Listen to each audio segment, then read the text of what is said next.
Shalom et partout sur notre chaîne YouTube, le Samo TV. Vraiment, les autres dans la prière de réveil, dans la prière de réveil, on va bien venir au Landabiso, la prière de réveil. Avant toutefois, au Banda, dans un petit enseignement et comme on a besoin de la prière. Gloire au Seigneur pour cette journée. Nous sommes dans notre émission Prière du réveil. Et aujourd'hui, j'ai l'honneur de partager avec vous ce petit enseignement qui est le pilier pour vivre les réveils spirituels. Le pilier pour vivre les réveils spirituels. Alors, quand on parle de piliers, le pilier par définition, si vous checkez dans le dictionnaire, le pilier c'est une colonne, c'est le poteau qui soutient une maison. Donc quand il n'y a pas de poteau qui soutient une grande maison, cette maison-là ne va pas bien se tenir. Donc il faut le pilier pour qu'une maison puisse être assise. Alors, dans notre point aussi, dans notre sujet, il y a aussi les réveils, parce que nous parlons de piliers pour vivre le réveil. Alors, quand on parle de réveil, c'est quoi par définition? Les réveils, c'est l'état surnaturel d'un chrétien. Quand on parle de réveil, le réveil, c'est l'état surnaturel d'un chrétien. Alors, pourquoi je dis l'état surnaturel? Parce qu'un enfant de Dieu ne vit pas des choses d'une manière normale, mais un enfant de Dieu vit des choses d'une manière surnaturelle. Alors, un chrétien réveillé, c'est un chrétien qui vit une vie totale de sa vie chrétienne. Un chrétien qui est réveillé, c'est un chrétien qui vit une vie qui est au maximum de sa vie chrétienne.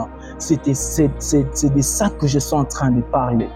Donc, nous parlons du pilier, le pilier pour vivre le réveil spirituel. Alors aujourd'hui, il y en a plusieurs piliers que je pourrais partager avec vous, mais aujourd'hui, j'ai seulement l'insigne de vous partager deux piliers que j'aimerais partager avec vous pour que vous et nous puissions vivre le réveil spirituel. Et le premier pilier que j'aimerais partager avec vous, c'est la sincérité du cœur dans la prière. Et le deuxième pilier dont je partagerai avec vous, c'est la soif profonde dans la prière. Deux choses. Alors, parlons du premier point qui est la sincérité du cœur dans la prière.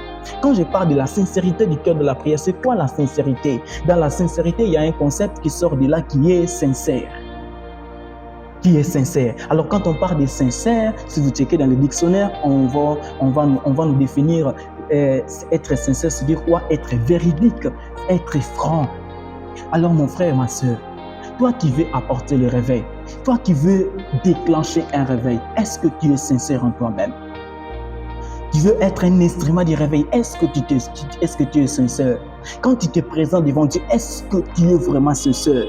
Bien aimé dans le Seigneur, il y a des personnes qui ne sont pas sincères en eux-mêmes. Dieu nous veut que quand nous voudrons nous approcher devant lui et que nous puissions être sincères. Être sincère. Être sincère.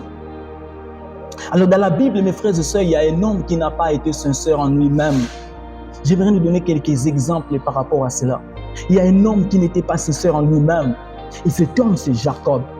Dans Genèse chapitre 27, le verset 18 jusqu'au verset 19, on nous dit ceci. Il vint en son père et dit, mon père Isaac. Isaac dit, mais voici qui es-tu, mon fils? Jacob répondit à son père, je suis Ésaü, ton fils aîné. Je fais ce que tu m'as dit.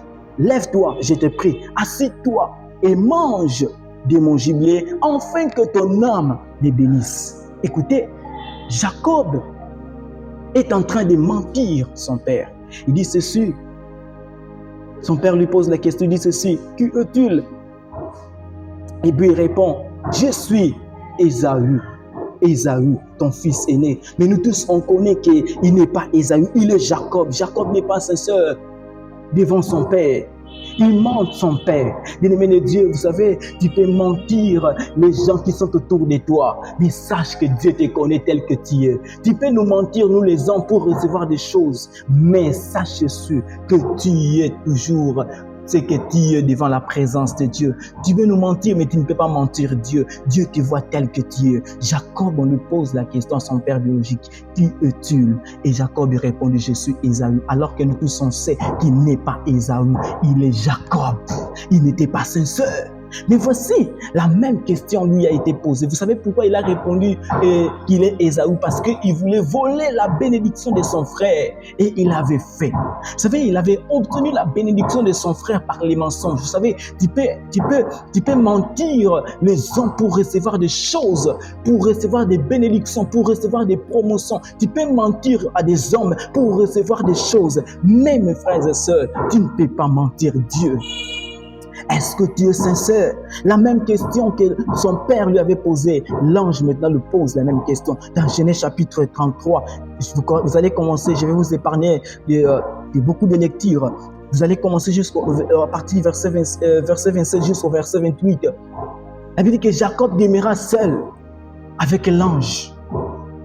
Il a lutté avec, si vous lisez le verset 25, il dit, voyant qu'il ne pouvait pas le vaincre, cet homme le frappant à l'emboîture de la hache, et l'emboîture de la hache de Jacob s'est démis pendant qu'il luttait avec lui. Il dit, laisse-moi aller, car l'aurore se lève. Jacob répondit, je ne te laisserai point aller, car que tu m'aies béni. Ah, mais Jacob, n'est-ce pas que tu avais désiré la bénédiction à ton père, et tu avais même utilisé les méthodes humaines qui est le mensonge pour obtenir ce que tu avais désiré à ton père.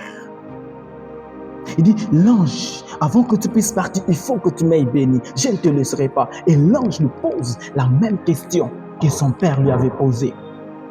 L'ange lui dit ceci, qui es-tu? Quel est ton nom? Il répondit, je suis Jacob. La même personne qu'on avait posé la question devant son père biologique, qui est-il? Il a répondu, devant son père biologique, il a répondu qu'il était Ésaü. Mais devant l'ange qui est Dieu, il a reconnu ce qu'il était devant lui. Mes frères et sœurs, vous savez, ça nous arrive des fois, nous mentons devant les gens, mais quand on se présente devant Dieu, on se présente tel qu'on est, et Dieu nous regarde tel que nous sommes. Est-ce que tu es sincère quand tu t'approches devant Dieu? Jacob avait compris cela, que devant l'ange, il ne peut pas mentir. Devant les hommes, il peut mentir, mais devant l'ange, il ne peut pas mentir. Pour obtenir ce qu'il voulait, pour obtenir les réveils de sa vie, pour obtenir des choses auprès de Dieu, il ne peut pas utiliser les méthodes humaines. Vous savez, des fois, il y a certaines personnes qui ne sont pas comme Jacob, qui se présentent devant l'ange en train de prier, qui se présentent devant Dieu en train de prier, mais qui mentent devant Dieu, qui sont comme des politiciens. Dieu leur donne même des reproches par rapport à leur vie, par rapport à leur cœur. Mais il fait semblant. N'est-ce pas que tu fais semblant pendant que Dieu te demande de pardonner? N'est-ce pas que tu fais semblant pendant que Dieu te dit laisse, quitte dans l'impudicité? N'est-ce pas que tu fais semblant, mais tu veux déclencher un réveil? Comment tu n'es pas sincère dans ton cœur? Est-ce que tu es sincère, mon frère? Est-ce que tu es sincère? Il y a beaucoup de personnes qui veulent payer le prix pour obtenir des choses auprès de Dieu, mais ils ne sont pas sincères en eux-mêmes. Vous savez, mes frères et sœurs, payer le prix c'est mieux, mais être aussi sincère, c'est mieux aussi. Voici, mes frères et sœurs, il y a un peuple dans la Bible qu'on est en train de nous présenter dans Jonas chapitre 3, qui ont payé le prix. Jonas chapitre 3, le verset 4, on dit ceci, vous allez lire jusqu'au verset 10 là. Je vais vous épargner de la lecture. On nous présente ce peuple qui s'était converti à Dieu. Dans le verset 5, on dit, les habitants de Ninive crient à Dieu et publièrent un jeûne. Et quelle fut leur condition sociale? Ils revêtirent des habits de toile et des sacs. Je vais nous lire les versets 8. On dit, hommes et bêtes doivent se couvrir des toiles et des sacs, crier à Dieu de toute leur force. Que chacun abandonne sa mauvaise conduite, vous voyez, chacun abandonne ses mauvaises conduites et ses actes de violence dont il commet. Waouh, waouh, waouh. Ces peuples se convertissent devant Dieu. Ils ont décidé de gêner parce qu'ils avaient entendu la bonne nouvelle auprès de Jonas. Ces peuples crient en Dieu et la Bible témoigne qu'ils ont déclenché un jeûne. Et quand ils ont fait cela, mes frères et sœurs, il dit ceci, nous n'allons pas seulement gêner, mais il faut que dans le verset 8, il dit que chacun abandonne ses mauvaises conduites, les actes de violence dont il commet. Mon frère, ma soeur, toi qui veux déclencher un réveil, n'est-ce pas que tu gênes beaucoup? N'est-ce pas que tu pries beaucoup? N'est-ce pas que tu es un homme de prière? N'est-ce pas que tu es un homme qui cherche Dieu dans des montagnes et des retraites? Mais ton cœur, comment est l'état de ton cœur?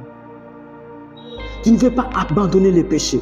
Tu ne veux pas abandonner cette mauvaise conduite. Tu ne veux pas accorder du temps à Dieu. Ton cœur n'est pas sincère devant lui. Tu n'es pas sincère dans tes moments de prière. Tu n'es pas sincère devant les hommes. Tu n'es pas sincère devant Dieu. Est-ce que tu es sincère? Tu veux déclencher un réveil. Il faut que tu sois sincère en toi-même. Sois sincère, mon frère, pour vivre ce que Dieu est en train de préparer pour toi. Vous savez, il y a de ces choses des fois qui retiennent l'exaucement de nos prières. Il y a de ces choses des fois qui bloquent l'exaucement de nos prières. Nous demandons des choses auprès de Dieu, mais nous sommes bloqués. Pourquoi? Parce que nous ne sommes pas exaucés. Pourquoi? Parce que nous ne sommes pas sincères à nous-mêmes. Dieu veut que nous puissions d'abord nous convertir. Dieu veut que nous puissions d'abord arranger notre intérieur pour qu'il puisse nous accorder ces réveils que nous sommes en train de demander. Est-ce que tu es sincère, mon frère? Sois sincère. Révivaliste, est-ce que tu es sincère? Quelle est cette chose à laquelle tu es en train de pleurer devant Dieu pour que Dieu t'utilise, pour que tu sois un instrument de réveil? Quelle est cette chose à laquelle tu es en train de pleurer dans le secret de ton intimité pour que Dieu t'utilise? Et j'aimerais nous parler du deuxième point, qui est la soif profonde dans la prière. Si tu veux vivre le réveil spirituel, il faut avoir la soif. Bien-aimé de Dieu, la soif en grec veut dire dipsao. La carence de ce qui fait vivre. La carence de ce qui fait vivre. Dans Jean chapitre 7, le verset 37, la Bible dit ceci: les derniers jours, les grands jours de la fête, Jésus s'est tenu debout, s'écria: si quelqu'un a soif, qu'il vienne à moi et qu'il boive. Si quelqu'un a soif, qu'il vienne à moi et qu'il boive. Mes frères et sœurs, dans les domaines de la vie, dans les domaines humains, ce qui est vital, comme je vais te donner la définition de la soif, ce qui est vital, c'est manger et boire. Quand l'homme ne mange pas, quand l'homme ne boit pas, il meurt. Mais dans les domaines spirituels, dans les domaines de Dieu, dans les domaines des armées, ce qui est vital, c'est Jésus. As-tu la soif de vivre le réveil? As-tu la soif de déclencher les réveils? As-tu la soif quand tu pries? Désires-tu ardemment ces choses du réveil auprès de Dieu? Quand tu pries pour le réveil, est-ce que tu pries avec soif? Est-ce que tu pries avec détermination? Mes frères et sœurs, là où il y a la soif, il y a la détermination. Là où il y a la soif, il y a la détermination. On veut déclencher les réveils. Est-ce qu'on est déterminé, mes frères et sœurs, pour déclencher ces réveils? Vous savez, dans la Bible, on est en train de nous présenter cette femme à la perte de sang qui s'était focalisée sur le pan de la robe de Jésus pour être guérie. Cette femme n'avait pas regardé la troupe, bien ce groupe de personnes qui accompagnaient Jésus. Cette femme n'a pas regardé le Pierre, mais ils étaient concentrés sur le pan de la robe de Jésus pour être guéris. Mon frère, tu sais pourquoi tu ne touches pas ce que tu veux que Dieu te donne? C'est parce que tu n'es pas déterminé. Tu demandes à un moment et puis tu lâches. Tu demandes à un instant et puis tu lâches. Pourquoi? Parce que tu n'es pas déterminé. La détermination. Et là où il y a la soif, il y a le cri. Là où il y a la soif, il y a le cri. Bartimée a crié, bien frères et sœurs. Quand Bartimée, il avait vu l'occasion pour être guéri, il avait crié. Est-ce que tu cries, mon frère, ma sœur, dans ta chambre quand tu pries pour que tu déclenches le réveil? Est-ce que tu cries? Bartimée a crié: fils de Daoudi, aie pitié de moi. Bien-aimé, je n'ai jamais vu une femme enfanter sans crier. Je n'ai jamais vu une femme donner naissance sans crier. Bien-aimé, quand on veut donner la naissance sur le réveil, on doit crier. Il nous faut des cris pour déclencher le réveil. Le cri dans la prière, le cri dans la prière. Et là où il y a la soif, il y a le pleur. Là où il y a la soif, il y a le pleur. Vous savez, mes frères et sœurs, des fois nos paroles ne suffisent pas pour exprimer ce que nous ressentons dans nos prières. Mais la prière liquide touche le cœur de Dieu. Homme de Dieu, est-ce que tu pries? Est-ce que tu pleures pour que Dieu t'utilise dans le réveil? Est-ce que tu pleures? Est-ce que tu pleures dans ta chambre pour que Dieu t'utilise? Tu sais pourquoi tu ne pleures pas? C'est parce que tu n'as pas soif. Tu demandes des choses à Dieu, mais tu ne pleures pas. Tu sais pourquoi tu ne pleures pas? C'est parce que tu n'as pas soif. Le jour où tu auras soif, tu pleureras. Le jour où tu comprendras que ta vie n'est pas surnaturelle. Ta vie est toujours normale comme tous les autres serviteurs. Ta vie est toujours comme ça. Tu sens cet écart qu'il y a entre les Écritures et ta vie, mon frère, ma soeur. Tu pleureras dans ta chambre pour que Dieu t'utilise. Mon frère, j'aimerais que tu puisses changer ta manière de prier. Prie avec soif, avec détermination. Prie, mon frère, ma soeur, avec des larmes aux yeux. Et là où il y a la soif pour terminer, il y a la prosternation. Bien-aimé, là où il y a la soif, les gens adorent facilement. Les gens adorent facilement. J'aimerais nous inviter à prier ensemble. J'aimerais nous inviter à prier par rapport à ce domaine. À prier avec moi. À prier. À désirer cette chose. Oh, Rabba Shande Geria Suteke. Alléluia. Paradis Sutika Parada. Shinde Garia Suterebo Sharaba. Merci. Merci. Alléluia, Seigneur. Oui, Père. Merci parce que tu es Toi seul qui peut nous donner le réveil. C'est toi qui es le Père du réveil, Seigneur. Il y a de ces choses que tu nous reproches. Il y a de ces choses que tu nous reproches, Seigneur, pour que nous puissions vivre ce réveil. Il y a de ces choses dont tu nous reproches. Seigneur, aide mon frère, ma soeur, qui a entendu ce message. Aide mon frère, ma soeur, c'est notre Dieu qui a entendu ce message. Et que notre Dieu, donne-nous, Père, d'être sincères en nous-mêmes. Donne-nous d'être sincères dans nos moments de prière. Il y a de ces choses dont tu nous reproches. Nous voudrons que tu nous utilises, mais nous ne sommes pas dignes, Seigneur notre Dieu. Nous avons des choses à laquelle nous devons quitter, Seigneur. Il y a de ces choses qui retiennent notre prière dans le secret de notre intimité. Seigneur, libère-nous de ces choses. Pardonne-nous, Seigneur. Viens-nous faire d'être sincères devant ta face dans nos moments de prière. Seigneur, l'Église primitive était sincère. L'Église primitive était sincère dans ce moment de prière. L'Église était sincère, notre Dieu. Te demande ta présence dans ce live, Seigneur. Entre nous, dans ce moment de live, dans ce moment d'exhortation, être nous, Éternel, soutiens nos cœurs, Père. Nous avons besoin de toi. Que ta grâce coule dans la vie de ces personnes. Aide-nous d'avoir la soif dans le moment de prière, la soif, la détermination, la soif, notre Dieu, la soif, la détermination pour vivre le réveil. Pour vivre le réveil, la détermination. Mon frère, sois déterminé pour déclencher le réveil. Mais n'abandonne pas. Sois déterminé pour vivre le réveil spirituel dans ton cœur, dans ta vie, dans ta famille. Sois déterminé pour déclencher le réveil dans cette nation. Elle a soif de prier, elle a soif de désirer des choses auprès de Dieu. Elle a soif, la détermination. Crie devant Dieu, plaire devant Dieu pour que Dieu t'utilise dans les réveils. Oh, merci, Père. Alléluia. Merci. Alléluia. Rabasapata. Nous prions pour les réveils de nos nations, Seigneur. Nous prions pour les réveils de nos églises, nous prions pour les réveils de nos nations. Nous prions pour les réveils de nos nations, Seigneur. L'église primitive doit vivre les réveils, car la gloire de la deuxième saison est plus grande que celle de la première nuit. Nous voudrons vivre les réveils spirituels, réveille-nous spirituellement, réveille-nous, Père. Et brise-nous, Père.